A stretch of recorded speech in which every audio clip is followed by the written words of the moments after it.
कम pressure में হয় বিহালী ৰাংচালি সোণাৰী স্থিত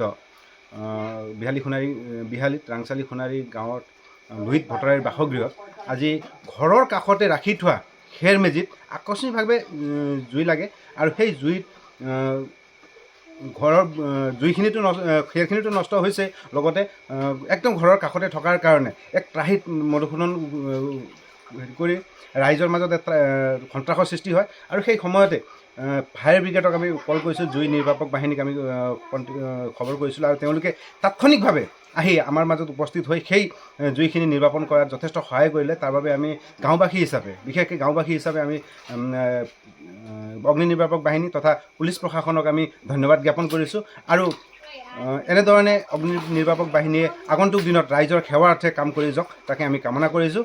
তেখেতৰ কিমানমান ক্ষতিসাধন হৈছে বুলি ক'ব? তেওঁৰ যথেষ্ট ক্ষতি হৈছে কিয়নো তেওঁ 3 গাড়ী ধান খেৰ কিনি আনিছিলে। আপোনালোকে জানে যে আজি বিহালীত ধান খেৰৰ দাম অতিমাত্ৰাত দাম বাঢ়িছে। আমি প্ৰায় 4,500-5,000 টকা গাড়ী আমি খেৰ কিনিবলগীয়া হৈছে আৰু তেওঁ যিহেতু পশুধন পুহিছে তেওঁলোকক খাদ্যৰ কাৰণে খেৰ যোগাৰ কৰি ৰাখিছিলে আৰু 3 গাড়ী খেৰ তেওঁ পুহি আজি নষ্ট হৈছে। তাৰ বাবে আমি গাঁওবাসী হিচাপে দুখিত আৰু আমি প্ৰশাসনক বিশেষভাৱে অনুৰোধ জনাব বিচাৰোঁ যদি ক্ষতিপূৰণৰ ব্যৱস্থা যদি কিবা আছে তেনেহ'লে নিশ্চয়কৈ লোহিত ভট্টাৰায়ৰ ক্ষতিপূৰণৰ ব্যৱস্থা কৰি দিয়ক আৰু লগতে আমি পুনৰবাৰ প্ৰশাসনক ধন্যবাদ জ্ঞাপন কৰিছোঁ যাতে সময়মতে আহি আমাক সহায় কৰা যায়। আজি লোহিত ভট্টাৰায়ৰ বাসগৃহৰ নিচেই কাষতে যিটো খেৰৰ মেজি আছিলে, খেৰৰ মেজিত যেনেকৈ দাওকৈ জ্বলি উঠিছিলে। মোৰ ঘৰ বেছি দূৰ নহয়, 3 ঘৰ ইফালে। মই জ্বৰত শুই আছিলোঁ, তথাপিও দৌৰি আহিলোঁ শুনি পেলাই। আহি দেখিছোঁ যি প্ৰকাণ্ডকৈ জুই জ্বলিছে, আমাৰতো কি খাদ্য নুমাবলৈ। কিন্তু আমি লগে লগে পুলিচ প্ৰশাসনক ফায়াৰ ব্ৰিগেডক ফোন কৰি জনালোঁ। তেখেতসকল সময়মতে আহি উপস্থিত হ'ল, নহ'লে এইখিনিতে খুব ঘনকৈ মানুহৰ ঘৰ আছিলে, হয়তো ঘৰত জুই লগা হ'লে আমি নুমাব নোৱাৰিলোহেঁতেন আৰু আমাৰ যথেষ্ট ক্ষয় ক্ষতি হ'লহেঁতেন।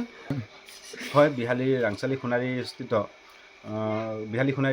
বিহালীত ৰাংচালি সোণাৰী গাঁৱত লোহিত ভট্টাৰায়ৰ বাসগৃহত আজি ঘৰৰ কাষতে ৰাখি থোৱা খেৰ মেজিত আকস্মিকভাৱে জুই লাগে আৰু সেই জুইত ঘৰৰ জুইখিনিতো খেৰখিনিতো নষ্ট হৈছে লগতে একদম ঘৰৰ কাষতে থকাৰ কাৰণে এক ত্ৰাহিত মধুসূদন কৰি ৰাইজৰ মাজত এটা সন্ত্ৰাসৰ সৃষ্টি হয় আৰু সেই সময়তে ফায়াৰ ব্ৰিগেডক আমি কল কৰিছোঁ জুই নিৰ্বাপক বাহিনীক আমি খবৰ কৰিছিলোঁ আৰু তেওঁলোকে তাৎক্ষণিকভাৱে আহি আমাৰ মাজত উপস্থিত হৈ সেই জুইখিনি নিৰ্বাপন। যিকোনো খবৰৰ বাবে যোগাযোগ কৰক 7099017330 লগতে 7099017110 নম্বৰত।